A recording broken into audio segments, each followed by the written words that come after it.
कहां तक कर लिया था हमने? अरे कोलिजन में कहां पे डाल दिया? अरे कोलिजन में हमने वो जनरल फॉर्मूला निकाले थे राइट, V1 और V2 का। क्या था V1 के लिए? P initial plus M2E U2 minus U1 divide by M1 plus M2 right. इसी तरह से अगर हमें क्या निकालना है V2, तो P initial plus M1E bracket में U1 minus U2 divide by M1 plus M2 है ना। अब हमें क्या करना है, देखना है इलास्टिक कोलिजन और उसके बाद देखना है क्या, इनइलास्टिक कोलिजन। तो अब जितने भी क्वेश्चन हम इसके नीचे करेंगे उनको यही लेके चलना है कि सारे के सारे कैसे हैं, इलास्टिक कोलिजन के एग्जांपल। तो टॉपिक डालना है हमें इलास्टिक कोलिजन राइट। टॉपिक हमें डालना है इलास्टिक कोलिजन। देखो बेटा, ऑलरेडी पहली क्लास में हमने क्या किया है, सारे डिस्कशन किए हुए हैं, सब कुछ कॉन्सेप्ट हमने क्या किया देखा हुआ है। तो पहले हमने ऑलरेडी क्या किया, डिस्कस किया हुआ है और हमने ये सीखा है कि किसी भी कोलिजन को इलास्टिक कब कहते हैं, जब उसका जो रिफॉर्मेशन है वो किसके बराबर हो, डिफॉर्मेशन। मतलब जितना डिफॉर्म हुआ था वापस से उतना ही रिफॉर्मेशन है। तो इसमें अगर हम पॉइंट्स लिखना चाहें तो हम बोल सकते हैं कि भैया ये कोलिजन वो है जिसमें इंपल्स ऑफ रिफॉर्मेशन किसके बराबर है, राइट, इंपल्स ऑफ डिफॉर्मेशन के बराबर, इंपल्स ऑफ डिफॉर्मेशन के बराबर। अब अगर ऐसा हुआ तो ई की वैल्यू कितनी आ जाएगी, 1 राइट, क्योंकि दोनों का रेशियो ही क्या कहलाता है, ई कहलाता है, कोएफिशिएंट ऑफ रेस्टिट्यूशन। अगर जितना डिफॉर्म हुआ था उतना ही रिफॉर्म हो जाए तो ई की वैल्यू कितनी हो जाएगी, 1। अच्छा, अगर ई की वैल्यू यहां पे मान लो 1 आ जा रहा है, इसका एक और मतलब हुआ कि वेलोसिटी ऑफ सेपरेशन किसके बराबर हो जाएगा, वेलोसिटी ऑफ अप्रोच की। जितनी वेलोसिटी से पहले ये क्या हो रहे थे, अप्रोच कर रहे थे, उतनी वेलोसिटी से क्या होंगे, सेपरेट होंगे। इसको हम चाहे तो लिख सकते हैं V2 minus V1 is equal to U1 minus U2। ये भी हमारे लिए एक बढ़िया क्या हो जाएगा, इक्वेशन हो जाएगा, जिससे हम क्या कर सकते हैं, क्वेश्चन सॉल्व कर सकते हैं। अगर मैं पोटेंशियल एनर्जी की बात करूं और मैं बोलूं कि कितनी नेट एनर्जी पोटेंशियल एनर्जी के फॉर्म में स्टोर हो गया है, तो हम आंसर क्या देंगे, 0, क्योंकि कोलिजन इलास्टिक है। काइनेटिक एनर्जी जितना कन्वर्ट हुआ था पोटेंशियल एनर्जी में, पोटेंशियल एनर्जी वापस कन्वर्ट हो गया किसमें, काइनेटिक एनर्जी में। तो हम यहां पे एक तरीके से बोल सकते हैं loss in the form of potential energy, right, कितना, 0। तो पोटेंशियल एनर्जी के फॉर्म में किसी भी टाइप का कोई लॉस नहीं हुआ है, डिफॉर्मेशन के टाइम पे हुआ था पर वापस रिफॉर्मेशन होने से वो मिल गया है। और अगर ऐसा है तो हम कह सकते हैं कि काइनेटिक एनर्जी क्या है, कंजर्व। अगर काइनेटिक एनर्जी कंजर्व है तो अगर काइनेटिक एनर्जी का कंजर्वेशन हम लगाना चाहें तो हम बोल सकते हैं half m1 u1 square plus half m2 u2 square should be equal to half m1 v1 square plus half m2 v2 square. ये पूरा का पूरा हो जाएगा हमारा इनिशियल काइनेटिक एनर्जी और ये पूरा का पूरा हो जाएगा क्या, फाइनल काइनेटिक एनर्जी। तो एक इक्वेशन हमारे पास और है, बट इसको यूज नहीं करना है। तुम चाहो तो यूज कर सकते हो प्रॉब्लम सॉल्व करने के लिए, बट इसको यूज नहीं करना है। रीजन सीधा सीधा है कि भैया अगर तुम यहां पे सॉल्व करोगे तो पहली चीज तो स्क्वायर करना पड़ेगा, राइट, स्क्वायर करना पड़ेगा, u1 square plus u2 square, सब कुछ मास से मल्टीप्लाई करना पड़ेगा, उसके बाद हाफ भी करना पड़ेगा। और इतना सब कुछ करने के बाद तुम्हें v1 और v2 नहीं बल्कि v1 स्क्वायर और v2 स्क्वायर की वैल्यू मिलेगी। अब अगर तुम्हें निकालना है तो v1 की वैल्यू निकालनी तो स्क्वायर रूट भी सॉल्व करना पड़ेगा, तो कैलकुलेशन ज्यादा है और तुम बायो वाले हो, तो इसको क्या करना है, अवॉइड करना है। ज्यादा बेटर है एक सीधा सीधा, ना तो कुछ मल्टीप्लिकेशन डिवीजन, और एक हमारे पास कंजर्वेशन ऑफ मोमेंटम जो हमेशा एप्लीकेबल होता है। तो हमेशा हम क्या करेंगे, इन्हीं को प्रिफर करेंगे। क्लियर है ये? चलो इसको नोट करो जरा।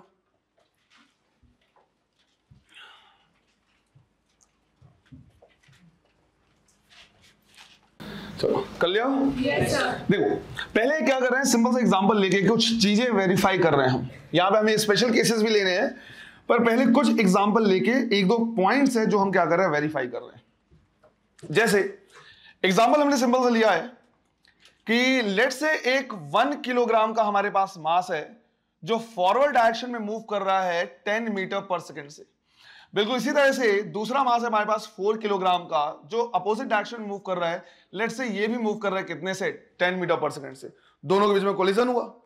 जो कोलिजन है वो कैसा है, इलास्टिक है ना। इलास्टिक कोलिजन हम टॉपिक डाले हुए हैं, इसके नीचे जितने भी क्वेश्चन कराऊंगा बाय डिफॉल्ट वो क्या होंगे, इलास्टिक नेचर के कोलिजन होंगे। क्वेश्चन है कि जैसे ये क्या करेंगे, कोलाइड करेंगे, पहले की वेलोसिटी कितनी v1 जो हमें फाइंड आउट करनी है, दूसरे की वेलोसिटी मान ली कितनी v2। तो इसमें पार्ट वाइज क्वेश्चन हम क्या करेंगे देखेंगे, कुछ पॉइंट्स हमें वेरीफाई करने। पर पहला पॉइंट सीधा सीधा यही है कि भैया v1 और v2 की वैल्यू कितनी होगी, है ना। निकालो जरा इसे।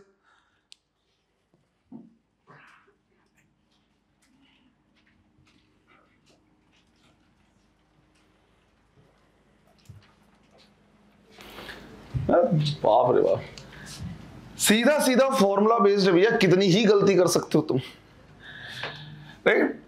पहला बोला है v1, क्या फॉर्मूला लिखाया हुआ है, P इनिशियल प्लस, अगर यहां पे है तो E m2 ब्रैकेट में u2 minus u1 divide by m1 plus m2, right. हम बात कर रहे हैं मोमेंटम की, तो ऑब्वियस सी बात है मोमेंटम वेलोसिटी मतलब डायरेक्शन का ध्यान रखना पड़ेगा।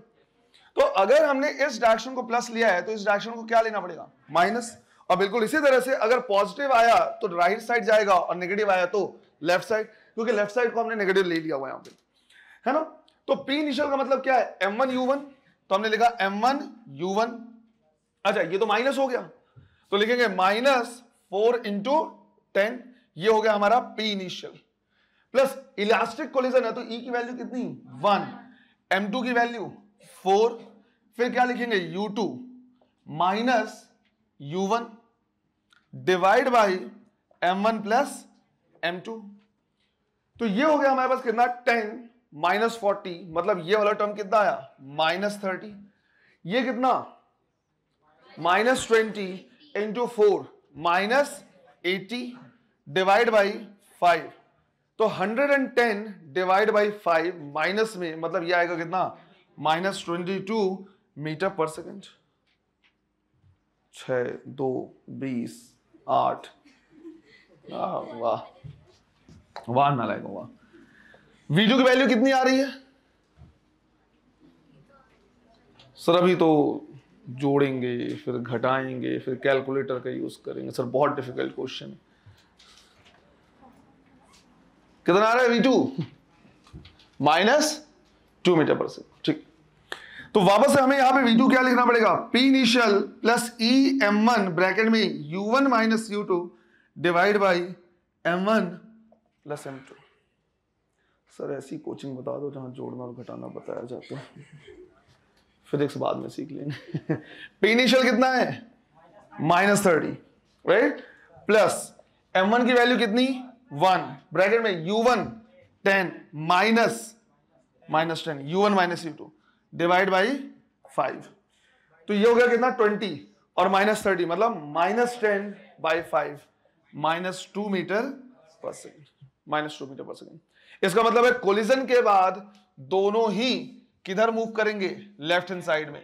ये मूव करेगा अपोजिट डायरेक्शन में 22 मीटर पर सेकेंड से, और ये मूव करेगा अपोजिट डायरेक्शन में कितने से 2 मीटर पर सेकेंड से। ऐसा इसलिए क्योंकि इसके पास मोमेंटम बहुत ज्यादा था, इतना कि इसको भी वापस कर दिया और वो भी क्या कर रहा है सेम डायरेक्शन में जा रहा है।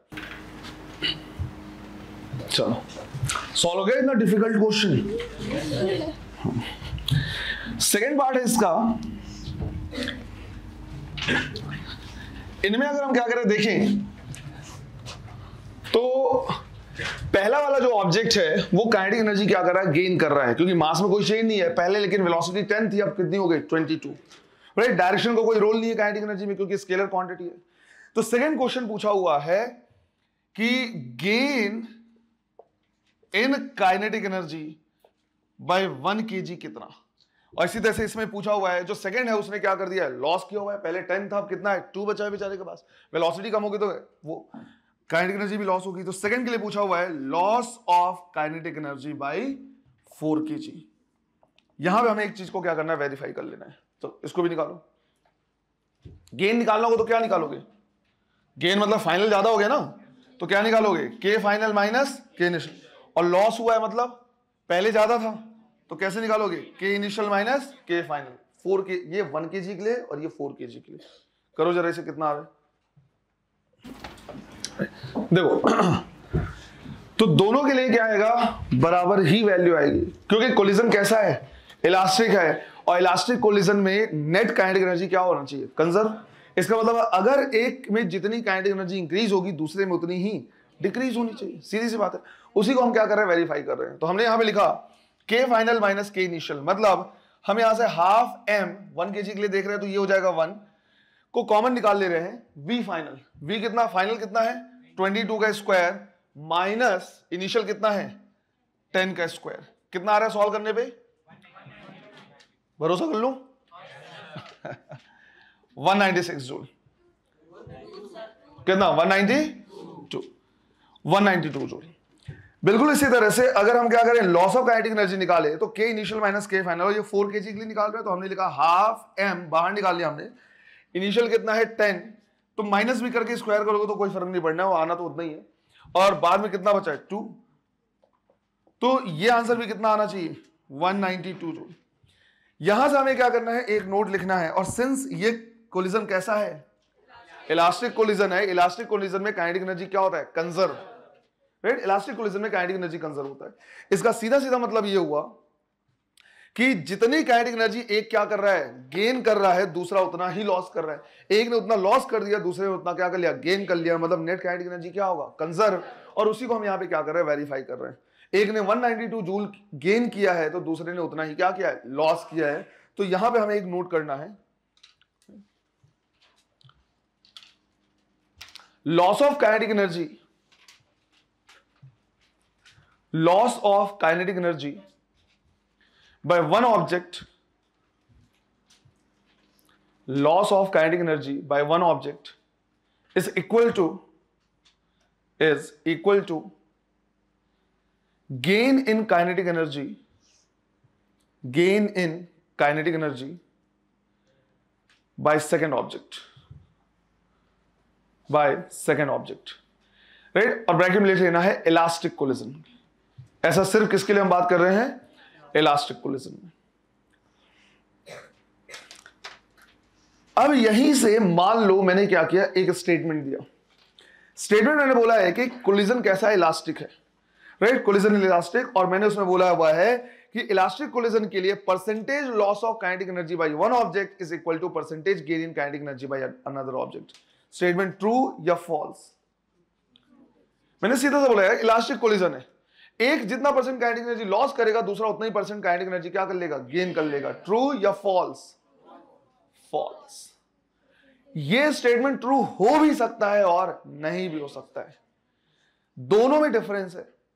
एब्सोल्यूट वैल्यू एक में जितनी कम हुई है दूसरे में उतनी एब्सोल्यूट वैल्यू इंक्रीज हुई है, पर एक में जितना परसेंट डिक्रीज होगा दूसरे में उतना ही परसेंट इंक्रीज हो, ऐसा बिल्कुल जरूरी डिपेंड करेगा कि इनिशियल वैल्यू कितनी है। हाँ, इनिशियल वैल्यू अगर सेम हुई तो परसेंटेज भी सेम हो जाएगा। रीजन क्या समझो, एक नॉर्मल एग्जांपल लेता हूं। मान लो दो पर्सन है, एक के पास 100 रुपए है और दूसरे के पास 1000 रुपए है। 1000 रुपए वाले ने 100 रुपए क्या कर दिए, दूसरे को दे दिए, तो एक का कितना पैसे कम हो गए 100, दूसरे में कितना पैसा इंक्रीज हुआ 100, तो एक में जितना डिक्रीज हुआ है दूसरे में उतना ही इंक्रीज हुआ है, नॉर्मल सी बात है यार। लेकिन अगर मैं बोलूं कितने परसेंट चेंज हुआ है, तो उसने आउट ऑफ 1000 कितना दिया है 100 रुपए, 10% अमाउंट कम हुआ है। पर दूसरे के पास पहले 100 रुपए था, 200 हो गया, डबल हो गया, कितना परसेंट इंक्रीज हो गया 100%। तो परसेंटेज चेंज अगर मैं देखूं तो भाई एक का 10% डिक्रीज हुआ है पर दूसरे का 100%, सीधी सी बात है यार। अंबानी अगर 1 लाख 2 लाख रुपए मुझे दे दे और बोला जाए कितने परसेंट अमाउंट उसका चेंज हुआ है, तो भैया इतना पॉइंट के बाद 000 लगाना पड़ेगा कि लगभग नेग्लिजिबल होगा, मैं तो माला माल हो जाऊंगा।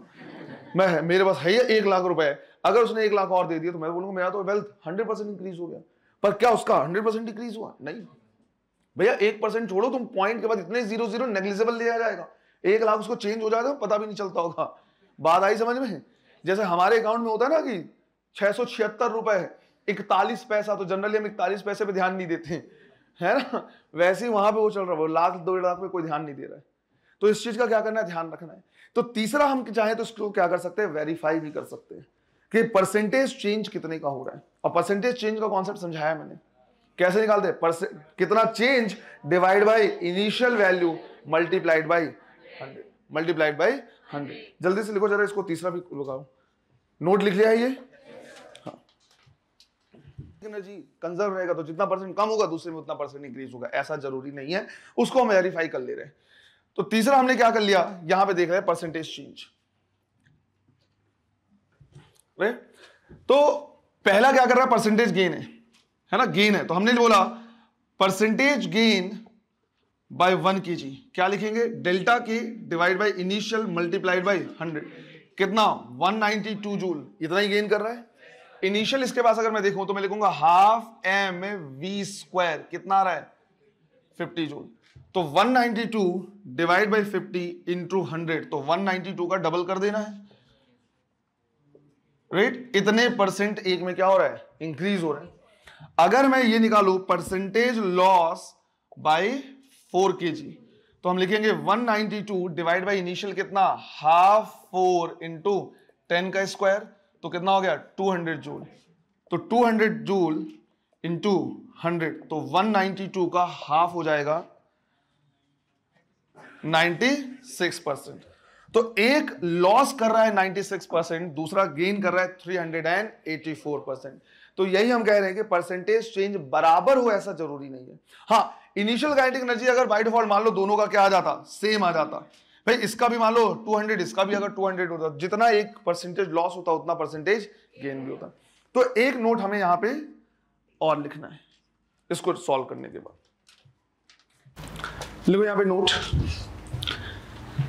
इन इलास्टिक कोलिजन, इन और इलास्टिक को अलग अलग लिखना, नहीं तो इन इलास्टिक हो जाएगा वो। In elastic collision percentage loss of kinetic energy, percentage loss of kinetic energy by one object, bye one object may or may not equal to, may or may not equal to the percentage gain, may or may not equal to the percentage gain of kinetic energy, of kinetic energy by other molecule, molecule कह रहा sorry, by other object, by other object। Clear है ये? तो बिल्कुल simple सा फंडा क्या करना है, याद रखना बेटा, है ना। ये क्वेश्चन हमने नॉर्मली इसीलिए क्या किया, सॉल्व किया है। कर लिया ये? देखो रब कर दूं ना। अब इलास्टिक कोलिजन में दो स्पेशल केस हमें क्या करने हैं, डिस्कस करने हैं। पहला केस है elastic collision between two same mass, जो दोनों क्या है, मास है हमारे पास, वो दोनों क्या है, सेम है, दोनों 2 kg, दोनों 3 kg, या दोनों m और m है। तो स्पेशल केस हम क्या कर रहे हैं, देख रहे हैं। केस 1 हमने लिखा है elastic collision, elastic collision between two same masses. इसका मतलब ये हुआ कि लेट्स से यहां पे एक m मास है जिसकी इनिशियल वेलोसिटी कितनी है u, दूसरा मास है वो भी m है, इसकी इनिशियल वेलोसिटी कितनी u2, दोनों में कोलिजन हुआ, इसकी वेलोसिटी हो गई v1 जो मुझे पता करना है, और दूसरे की वेलोसिटी हो गई कितनी, v2, और ये भी मुझे क्या करना है, आइडेंटिफाई करना है। दोनों में डिफरेंशिएट करने के लिए मैंने बोल दिया ये वाला जो मास है ये है a और जो दूसरा है वो b। तो दोनों की वेलोसिटी मुझे क्या करनी, निकालनी है। तो हमारे पास सीधा सीधा फॉर्मूला है, हम वहां से क्या कर सकते हैं, निकाल सकते हैं। और फॉर्मूला क्या है हमारे पास, P इनिशियल। P इनिशियल अगर हम लिखें तो क्या लिखेंगे, mu1 प्लस mu2, ये हो गया P initial, plus m2, m2 भी कितना है m, ब्रैकेट में u2 minus u1 divide by m1 plus m2, कितना हो जाएगा 2m। ब्रैकेट अगर हम क्या करें, ओपन करें, तो ये हो जाएगा mu1 प्लस mu2, यहां पे क्या हो जाएगा, plus mu2 minus mu1 divide by 2m। यहां से ये वाला टर्म क्या हो गया, कैंसिल, m कॉमन निकल के क्या हो जाएगा, कैंसिल, क्या बचा u2 प्लस u2 कितना 2u2 बाई 2, तो क्या आ गया u2, राइट। तो यहां पे जो वेलोसिटी आ रही है वो आ रही है सेकंड ऑब्जेक्ट की, मतलब b की वेलोसिटी मिल जा रही है किसे, a को। फिर अगर हम यहां से क्या करें, ये निकालें कि भाई v2 की वैल्यू कितनी, तो p इनिशियल तो mu1 प्लस mu2। अब यहां पे हमें क्या लिखना पड़ेगा, m1, और यहां पे u1 minus u2 divide by 2m। m हर जगह से कॉमन निकल के कैंसिल, मान लो m हर जगह से कॉमन निकाल के कैंसिल कर दिया, यहां पे क्या बचा हमारे पास, u1 प्लस u2, यहां पे क्या बचा, plus u1 minus u2 divide by 2, ये कैंसिल, 2u1 बाई 2 क्या आ गया ह्यूमन। मतलब पहले ऑब्जेक्ट की वेलोसिटी मिल गई किसे? बी को। तो यहां पे अगर तुम ध्यान से देखो तो ये हमारा क्या है? ए है और ये क्या है? बी है। ए वाले की जो वेलोसिटी है वो किसे मिल गई है? बी को। और बी वाले की जो वेलोसिटी वो मिल गई किसे? ए को। तो हम सिंपल सा कहते हैं कि अगर कभी इलास्टिक कोलिजन हुआ बिटवीन टू सेम मासेस तो दोनों अपनी वेलोसिटी क्या करते हैं? एक्सचेंज करते हैं, वेलोसिटी एक्सचेंज कर लेते हैं। इसका मतलब है magnitude as well as direction दोनों ही एक्सचेंज करेंगे। इसका सीधा सा मतलब हुआ कि अगर m और m ये जा रहा है 10 मीटर पर सेकंड से इधर और ये जा रहा है 5 मीटर पर सेकंड से इधर, अगर कोलाइड करेंगे तो ये 5 मीटर पर सेकंड इसको मिल जाएगा और इसका डायरेक्शन मिल जाएगा। ये 5 मीटर पर सेकंड से इधर आने लगेगा और ये 10 मीटर पर सेकंड से राइट हैंड साइड जाने लगेगा। बात आई समझ में? तो मैग्नीट्यूड भी एक्सचेंज करते हैं और डायरेक्शन भी एक्सचेंज करते हैं, वेलोसिटी एक्सचेंज कर लेते हैं, सीधा हम बोल सकते हैं। क्लियर है ये? तो इसको लिखने के बाद इस स्पेशल केस में हमें क्या करना है? एक नोट लिखना है इसी के लिए, राइट? पहले इसको नोट करो।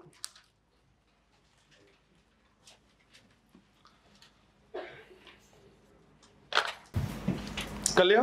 Yes sir. ठीक, यहां पे नोट लिखना है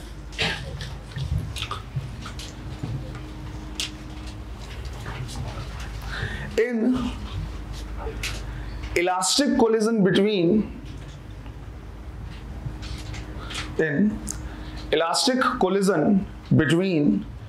two same masses,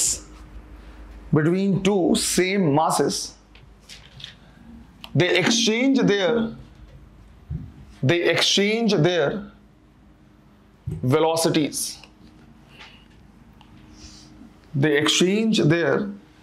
velocities. तो इनके बीच जो वेलोसिटी होगी वो क्या हो जाएगी? एक्सचेंज हो जाएगी। इसके कई एग्जांपल हम क्या कर सकते हैं? देख सकते हैं। और जितने भी हम एग्जांपल देख रहे हो सारे इलास्टिक कोलिजन के ही लेके चलने। तो लेट्स से हमने यहां पे बोला कि कई मासेस हमने यहां पे क्या कर दिए? रख दिए। ये भी m है, ये भी m है, ये भी m है, राइट? और इधर से दो मास सब m मास के ही आ रहे हैं।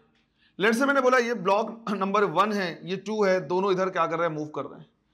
ये 3, ये 4 और ये 5। अब जैसे ही क्या होंगे? इनके बीच में कोलिजन होगा। और कोलिजन कैसा लेके चल रहे हैं? इलास्टिक कोलिजन है। और सिंस सबके सब क्या है? सेम मास है, ये v और ये v से आ रहा है, तो जैसे ही ये क्या करेगा? टकराएगा किससे? 2 से, तो ये खुद आ जाएगा किसमें? रेस्ट में, क्योंकि ये सबके सब किसमें रखे हुए हैं? रेस्ट में। ये खुद रेस्ट में आ जाएगा और ये अपनी वेलोसिटी ट्रांसफर कर देगा किसे? थर्ड को। थर्ड के साथ तुरंत कौन है? फोर्थ। ये तुरंत अपनी वेलोसिटी ट्रांसफर करेगा किसको? फोर्थ को। और ये ट्रांसफर कर देगा किसको? तो फिफ्थ वाला v वेलोसिटी से क्या करने लग जाएगा? मूव करने लग जाएगा। तो जो फिफ्थ वाला ब्लॉक है वो v वेलोसिटी से क्या करेगा? मूव करेगा। 3 और 4 किस में आएंगे? रेस्ट में। और 2 वाला भी किस में आ जाएगा? रेस्ट में। पीछे पीछे कौन आ रहा है? 1 आगे कोलाइड करेगा किससे? 2 से 3 से और 3 4 से। 4 वाला मूव करने लग जाएगा उतने ही वेलोसिटी से, राइट? और यहां पे पहला वाला ब्लॉक, दूसरा और तीसरा वो सब किस में आ जाएंगे? रेस्ट में आ जाएंगे, राइट? इसी के बेसिस पे हम इस तरह का भी देख सकते हैं कि अगर मान लो हमारे पास क्या है? ऐसा कोई पेंडुलम है जिसमें एक मास यहां पे और दूसरे मास को हमने h हाइट से क्या किया है? रिलीज किया है। h हाइट से रिलीज किया। लेट्स से ये 1 है और ये क्या है? 2 है। दोनों सेम मास है और अगर इनके बीच में कोलिजन इलास्टिक हुआ, जैसे ये जाएगा इसकी पोटेंशियल कन्वर्ट हो जाएगी किसमें? काइनेटिक एनर्जी में। वो कन्वर्ट होते होते होते होते जैसे आगे कोलाइड करेगा, पूरी की पूरी एनर्जी या पूरी की पूरी वेलोसिटी ट्रांसफर कर देगा किसे? दूसरे को। खुद आ जाएगा किसमें? रेस्ट में। और ये मूव करने लगेगा। और जब ये मूव करेगा तो उतनी ही काइनेटिक एनर्जी लेके h हाइट तक क्या करेगा? जाएगा। तो आफ्टर कोलिजन यहां पे हमें दिखेगा कि भाई पहला वाला जो है वो रेस्ट में आ गया है और जो दूसरा वाला है वो कितनी हाइट तक चला जाएगा? h हाइट तक चला जाएगा। अगर इसके जगह पे मान लो मैंने बोला है कि इससे ठीक सटा के यहां पे तीसरा और रख दिया, तो पहला वाला रेस्ट में आएगा और तीसरा वाला चला जाएगा ऊपर में। बात आ रही समझ में? जब वो तीसरा वाला नीचे आएगा तो पहला वाला चला जाएगा ऊपर में। ये सेकंड वाला हमेशा क्या रहेगा? रेस्ट में रहेगा। अगर मैं बोलूं यहां पे दूसरा और तीसरा, राइट? सेकंड, थर्ड और एक और है फोर्थ, तो जब ये नीचे आएगा तो फोर्थ वाला ऊपर जाएगा। फोर्थ वाला जब नीचे आएगा तो फर्स्ट वाला ऊपर जाएगा। बात आ रही समझ में? इस तरह से क्या होगा? इसमें मूवमेंट होगा। नोट कर लो इसको एग्जांपल पे।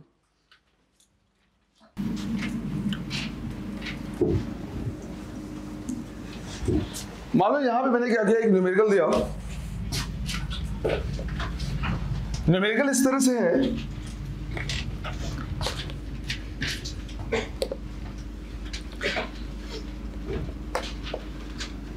कि यहां पे हमारे पास एक 2 kg का ऑब्जेक्ट है, राइट। 2 kg का इस तरह से ऑब्जेक्ट है और जो सरफेस है वो फ्रिक्शन वाला है और फ्रिक्शन कोफिशिएंट है 0.2 का, राइट। 2 kg का ऑब्जेक्ट है, फ्रिक्शन कोफिशिएंट कितना है 0.2 और ये इनिशियली किसमें है, रेस्ट में है।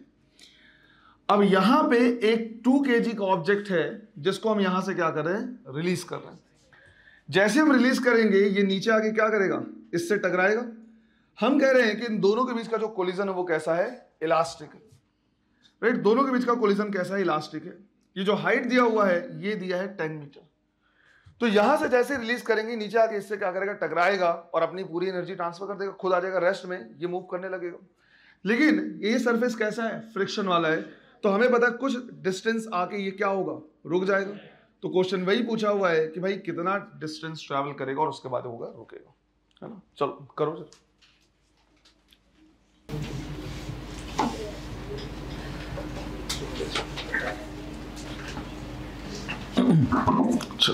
क्या है आंसर, 50 मीटर। देखो बेटा, क्वेश्चन देखने में जरूर ऐसा लग सकता है कि इसमें सारे कॉन्सेप्ट लग रहे हैं, एक्चुअल में इसमें सारे कॉन्सेप्ट लग रहे हैं, उसके बावजूद इसको सॉल्व करना कंपैरेटिवली क्या होगा, इजी होगा। पहला जो कॉन्सेप्ट लग रहा है वो लग रहा है कंजर्वेशन ऑफ एनर्जी का, है ना। यहां पे इसके पास सिर्फ और सिर्फ क्या है, पोटेंशियल एनर्जी। जब वो बिल्कुल नीचे आएगा तो पूरी पोटेंशियल एनर्जी कन्वर्ट हो जाएगी किसमें, काइनेटिक एनर्जी। जैसे वो काइनेटिक एनर्जी लेके इससे कोलाइड करेगा, और कोलिजन हम कैसा लेके चल रहे हैं, इलास्टिक, राइट। कोलिजन इलास्टिक लेके चल रहे हैं और हमने बोला कि भाई दोनों मासेस क्या हैं, बिल्कुल सेम है। इसका मतलब है वो अपनी पूरी वेलोसिटी इसको ट्रांसफर कर देगा और खुद किस में आ जाएगा, रेस्ट में। अगर अपनी पूरी वेलोसिटी ट्रांसफर कर दे रहा मतलब पूरी काइनेटिक एनर्जी भी तो ट्रांसफर कर दे रहा है, जितनी भी काइनेटिक एनर्जी थी इसको दे दी इसने। तो यहां की पोटेंशियल एनर्जी कन्वर्ट हुई उसी ऑब्जेक्ट की काइनेटिक एनर्जी में। जैसे ही कोलिजन इलास्टिक हुआ उसने अपनी काइनेटिक एनर्जी ट्रांसफर कर दी पूरी की पूरी इसे। फिर वही काइनेटिक एनर्जी लेके ये क्या कर रहा है, आगे जा रहा है और धीरे धीरे लॉस कर रहा है ड्यू टू फ्रिक्शन। तो समझो, लेट्स से ये ए हो गया और ये ऑब्जेक्ट क्या है, बी है। हम यहां पे बोलेंगे कि ए की काइनेटिक पोटेंशियल एनर्जी कन्वर्ट हुई बॉटम मोस्ट पॉइंट पे काइनेटिक एनर्जी में। वो काइनेटिक एनर्जी मिली किसे, बी को, और वही धीरे धीरे लॉस हो गया ड्यू टू फ्रिक्शन। बात आया समझ में। तो यहां से यहां कंजर्वेशन ऑफ एनर्जी, कोलिजन हुआ, कोलिजन का कॉन्सेप्ट, और ये friction, work done by friction force, right. Friction का कॉन्सेप्ट लग गया। तो हम बीच में जो काइनेटिक एनर्जी उसको नहीं निकालेंगे। हम बोले यार वही पोटेंशियल कन्वर्ट हुआ काइनेटिक एनर्जी में, वही काइनेटिक एनर्जी इसको मिला और वही लॉस हुआ है किसमें, work done by friction force. तो हमने बोला सीधा सीधा ऐसे लिख सकते हैं कि भाई जितनी पोटेंशियल एनर्जी है किसकी, ए की, वही लॉस हो गया due to work done by friction force. तो इसे हम लिखेंगे mgh और इसे क्या लिखेंगे, mu mgs, right. Loss term use कर दिया, माइनस यूज करने की जरूरत ही नहीं। फ्रिक्शन फोर्स कितना, म्यू mg इनटू डिस्प्लेसमेंट कितना, s। तो यहां से हम सीधा सीधा mg और mg को क्या कर सकते हैं, कैंसिल, और यहां से मिलेगा s is equal to h by mu. कितनी हाइट से कर रहा है वो, 10 से डिवाइड बाई 0.2, आंसर कितना देगा, 50 मीटर। क्लियर है ये, चलो लिख लो इसे भी।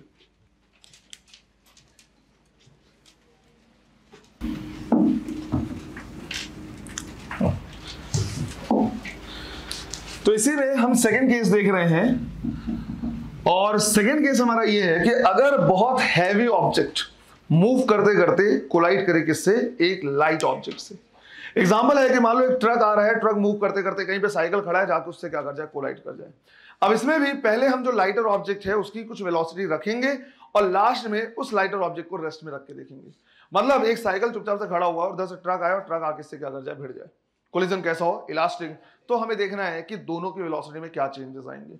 तो पहले साइकिल की वेलोसिटी मतलब लाइटर ऑब्जेक्ट की वेलोसिटी को हम रखेंगे, u1 u2 मान लेंगे, और बाद में उसको जीरो करके भी क्या करेंगे, देखेंगे।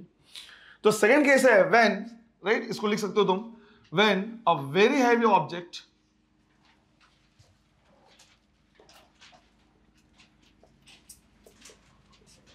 collides with a light object.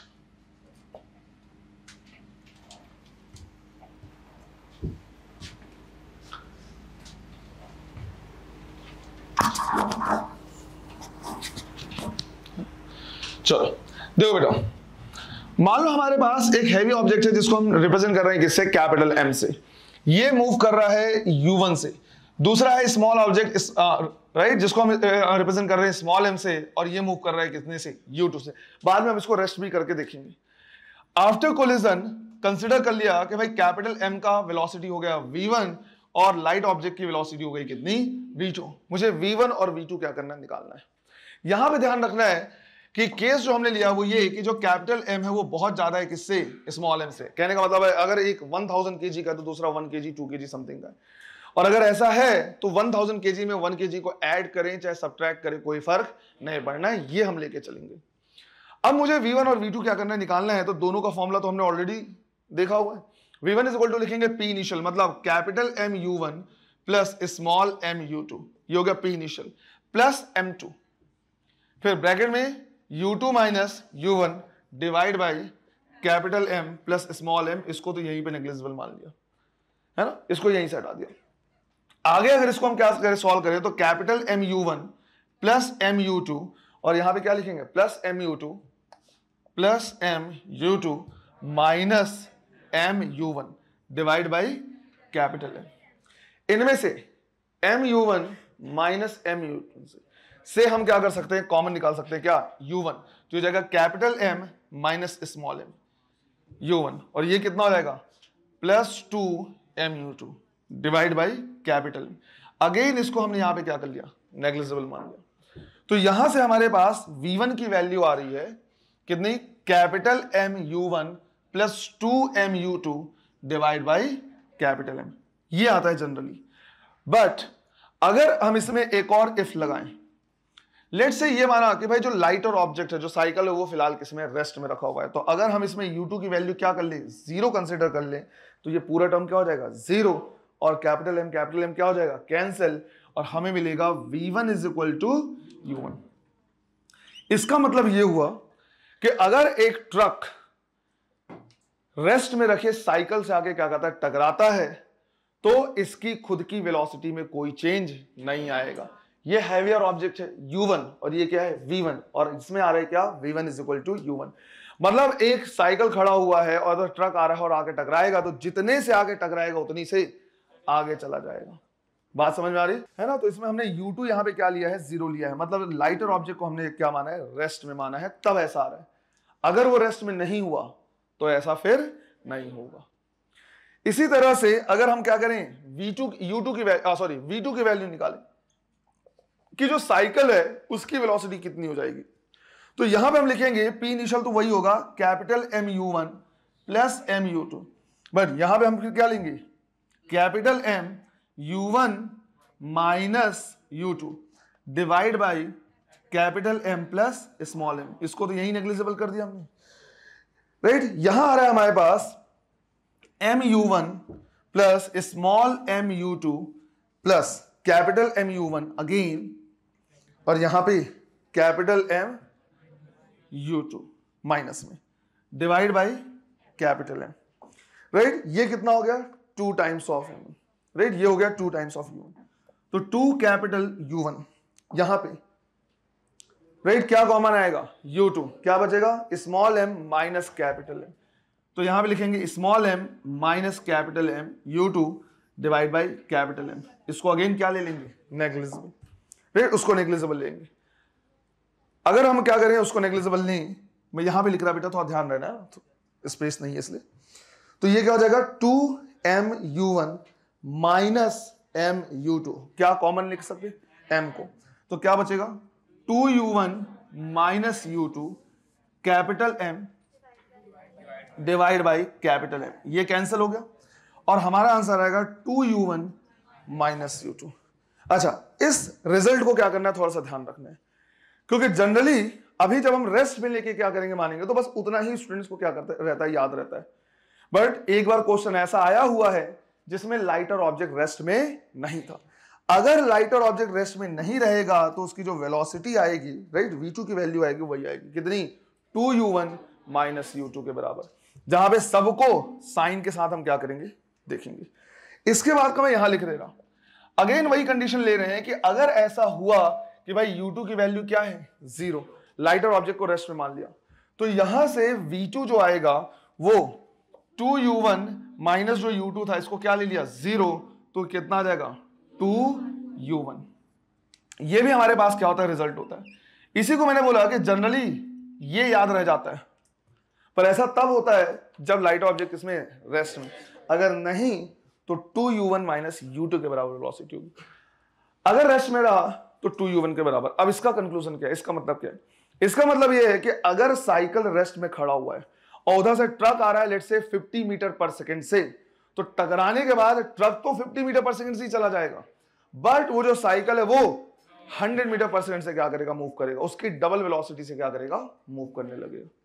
Clear है ये कंक्लूजन भी हमको क्या करना, ध्यान रखना है, क्योंकि हो सकता है इसको थ्योरेटिकल क्वेश्चन में वो पूछ ले कि जब एक बहुत हैवी ऑब्जेक्ट रेस्ट में रखे लाइटर ऑब्जेक्ट से कोलाइड करेगा तो हैवियर ऑब्जेक्ट की वेलोसिटी में कोई चेंज नहीं आएगा, जबकि लाइटर ऑब्जेक्ट हैवी ऑब्जेक्ट के डबल वेलोसिटी से क्या करेगा, मूव करेगा।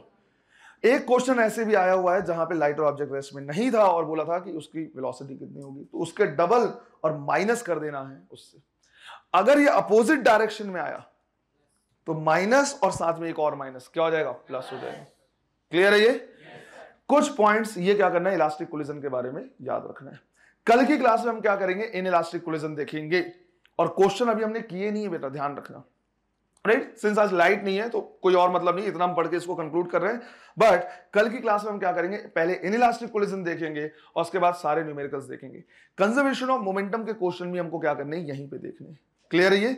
एक और पॉइंट जो मुझे क्या करना बताना है, भले ये कितना भी तुमको लगता हो कि सर इन इलास्टिक कोलिजन में उतने अच्छे क्वेश्चन नहीं बनते, वो तो सिंपल एकदम उस तरह से, पर जो कंपटीशन के क्वेश्चन और जो अच्छे क्वेश्चन है वो इन इलास्टिक कोलिजन से ही बनेंगे। जो बढ़िया अच्छे जो क्वेश्चंस होते हैं, बढ़िया कॉन्सेप्चुअल, वो वहीं से बनेगा। क्लियर है ये। चलो इसको नोट कर लो, बाकी कंटिन्यू करेंगे हम अगले वाली क्लास में। Thank you.